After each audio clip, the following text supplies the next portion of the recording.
beat the sun up. Woke up at 3:30 again today. Perfect timing. Enough time to drive up here safely with the motorbike,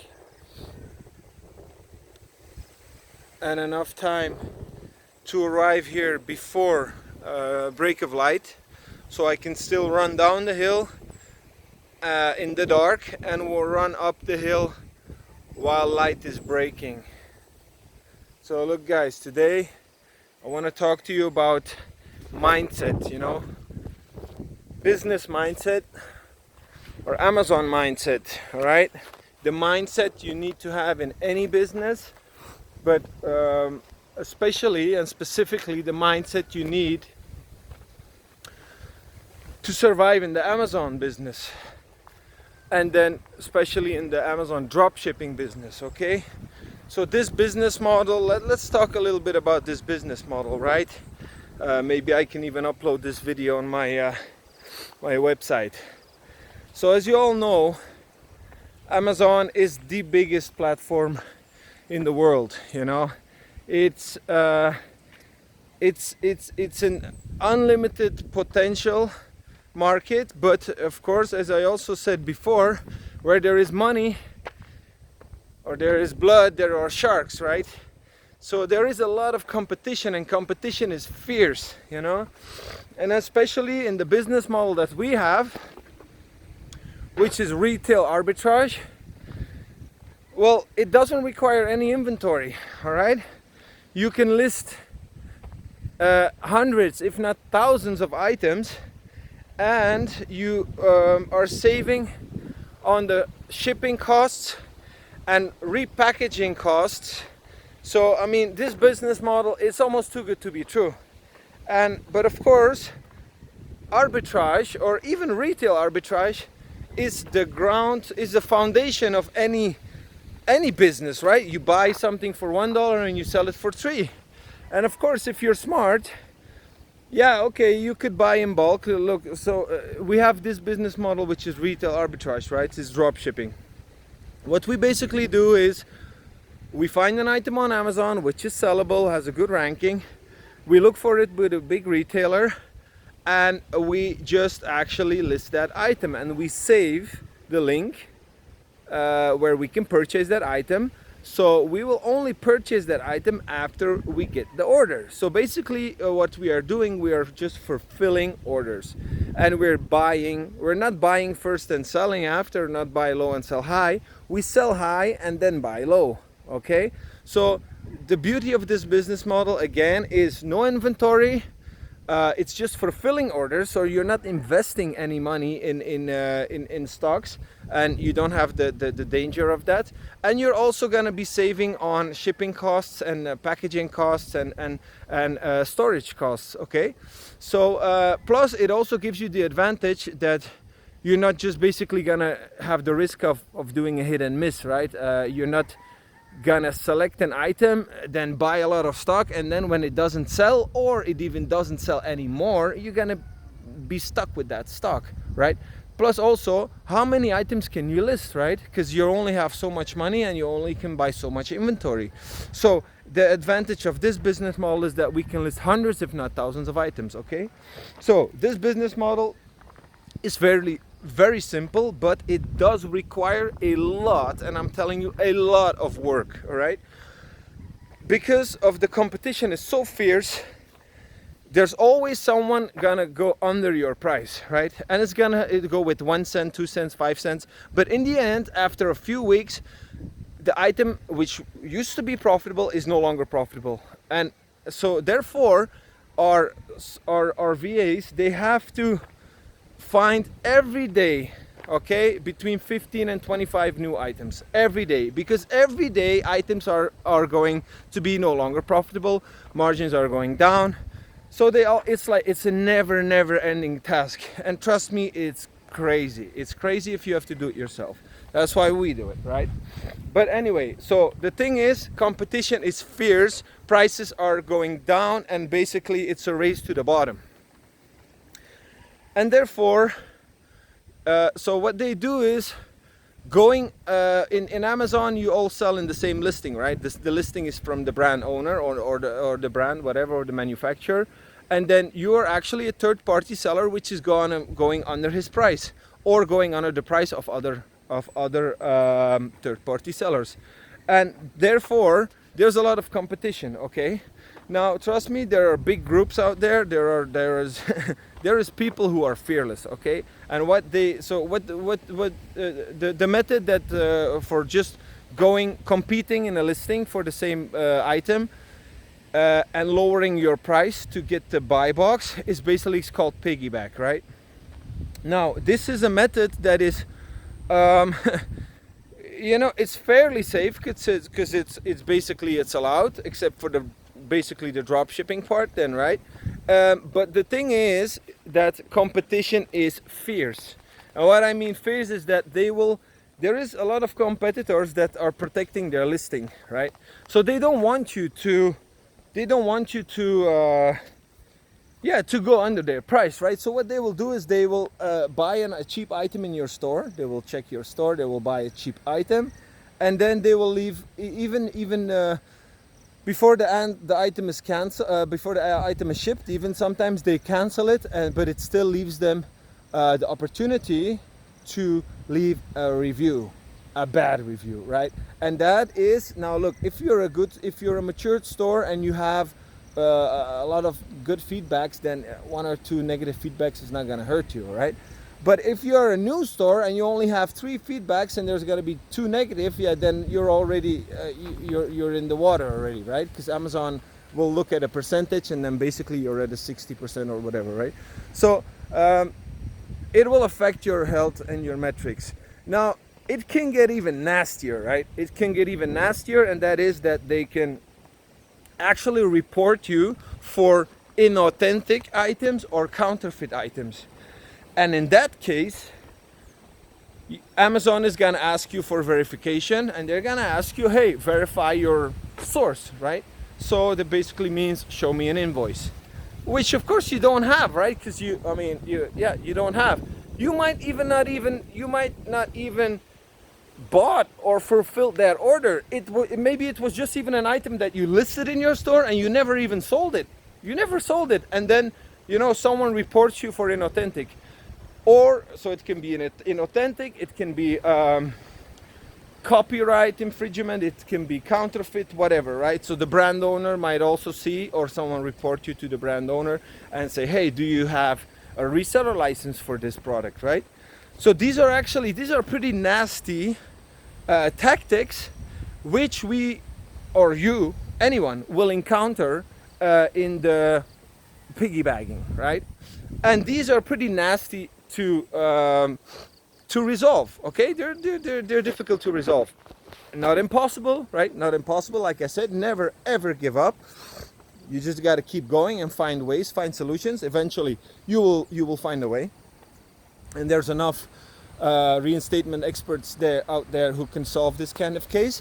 It's not going to be cheap, I'm telling you that, but I mean, come on, if there's money stuck in your account, it's definitely worth it, and it's your source of income.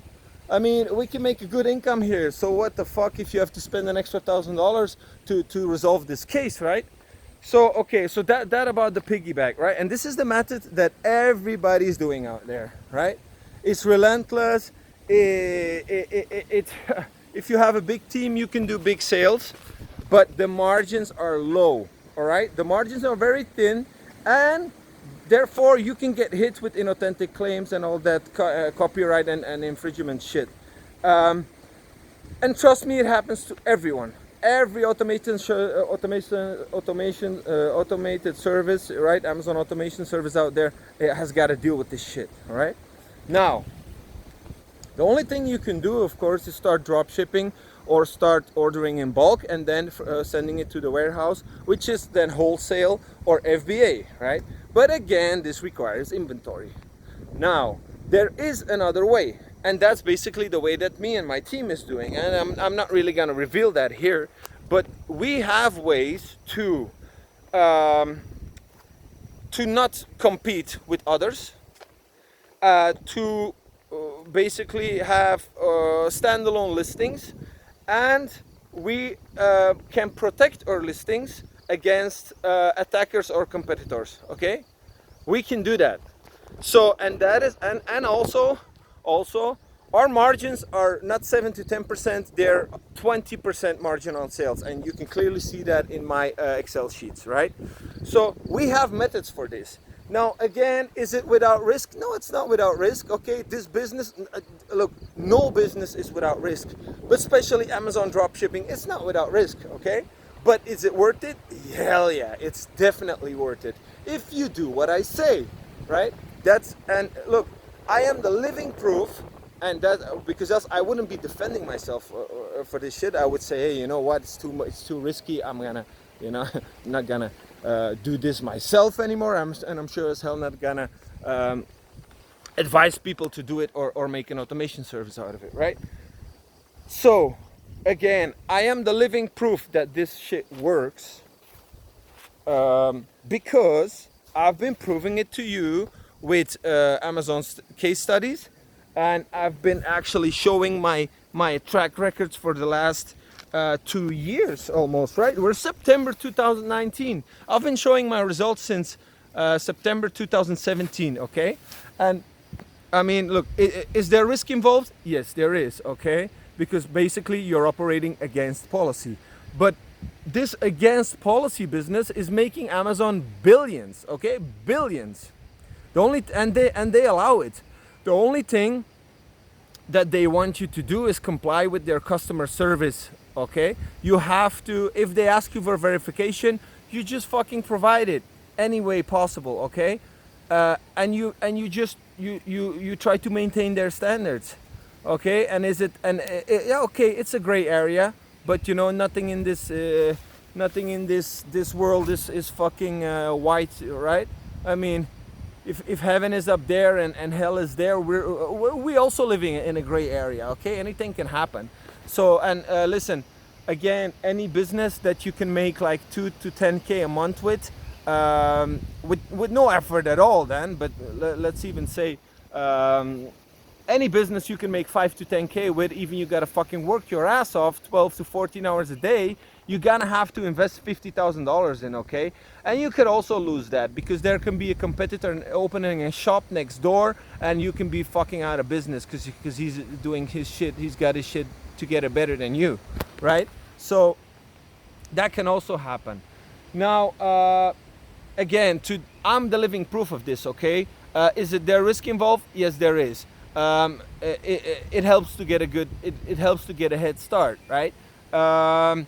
Can your store get suspended? Yes, it can. And my store got suspended more times than any of your stores out there, okay? My store, my personal store got suspended 7 times already in 2 years. And I always managed to get it back. Why? Because one, I react immediately, and I do react immediately.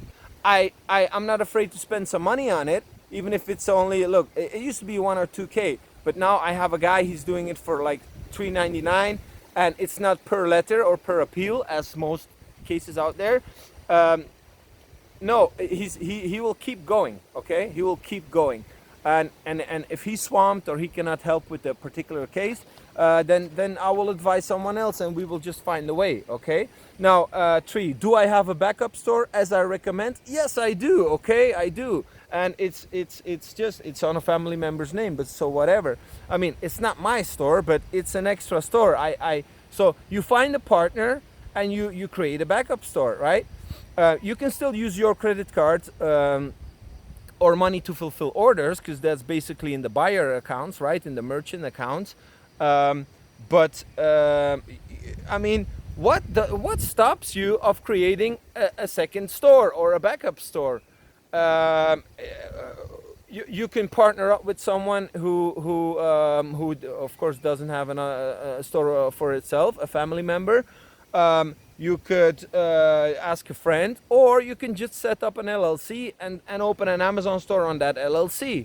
All right, it's just, you know, there is plenty of ways. Now, okay, the thing here is, how can we still profit of this business model but limit the risks? Is by diversifying and by spreading the risks. How can we do that? by, like I said, you can open up multiple stores and we can divide the sales. Or you can just make a lot more money, right? Or you can just have a second store standby just in case, right? Look, the thing is, especially if you're working with credit, make sure you got a little bit of money on the side, okay, to pay off that credit card bill for at least 2-3 months, just in case, right? And usually it's 18% a year, so that's 1.5% a month. I mean, you can deal with that. But the thing is, the smart thing is to have a backup store, so when the first store is temporarily suspended, you still have an income, right? A means of making income to pay off the credit card of that first store, okay?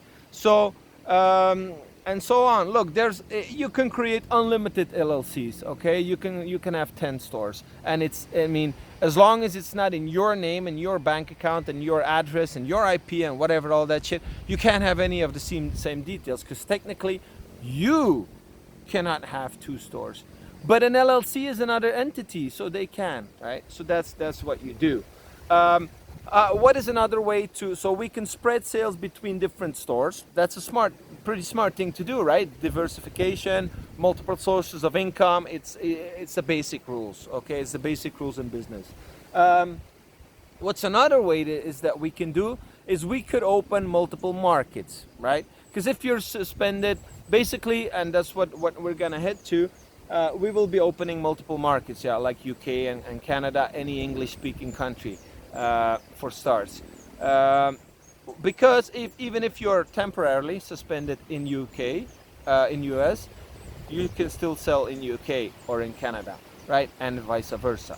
So that's another way to diversify, right?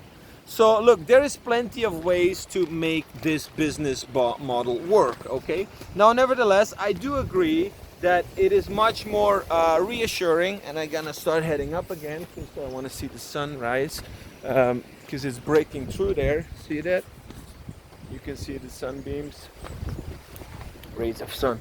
Anyway, so I do agree that also maybe you could have a second store or another store doing FBA, right, or doing wholesale formula, and I'm definitely looking into that now. And I'm gonna be offering those services soon also, because like I said, diversification and evolution are basically ingredients, right, for success. It's basically persistence, evolution, and diversification, right? These are 3 very big pillars of success. So we're definitely going to be working on that. Is dropship? I just want to respond to this, right? Because there's like new people out there saying that dropshipping is dead. Well, dropshipping will never be dead, okay? What's this here? Is there nobody sleeping here or whatever? Anyway, you know, so I always try to find a new spot, but I have my nice spot up there. So look, guys, drop shipping is not dead, okay? This business model is still very highly profitable and still alive, okay? But we will definitely look at looking at how to evolve and expand in the future. But this is still the perfect business model to start with low funds, okay? But don't let anyone tell you, even the margins are a little higher with wholesale or FBA. Man, you need a lot of money. You need at least at least 10-20k minimum to make some money, and even more. And then you still got to be sure that the items you're buying in bulk, that they're selling, okay? So you don't get stuck with inventory. But okay, there's also ways to do that. So anyway, this is my rant about drop shipping and about you guys being scared. I'm just telling you, okay, for the ones who have a suspended store and going through suspension, I know it's tough. I know it's ugly, you know, especially if you got some money in there. But Amazon doesn't have the fucking right to keep your money, okay? They cannot keep your money indefinitely. Do some research on the internet. talk to some Amazon lawyers or expert services. They cannot keep your money, okay? But you gotta keep going, and if you, as long as you keep going, you will get it back. Even they sending you notification or you may no longer sell on Amazon, and we may no longer reply to this case. You still keep going, keep fucking going. They will respond in sooner or later, okay? Just be sure to use someone who knows what they are doing, okay? Don't start writing appeal letters to yourself, okay? You're not a fucking lawyer, all right? So, and that's the reason why, A, we don't handle taxes, and B, we don't handle suspensions, okay? I mean, we assist, and if we really have to, we will, okay? We will write an appeal letter. But if it doesn't work, I highly recommend you to hire an expert, okay? I mean, you're not gonna let your auntie or your uncle operate on yourself, right? Or defend you in court. You can't do that shit. I mean, you need experts. That's what they are for. Okay? Peace out. Enjoy the sunset. Sunrise, sorry.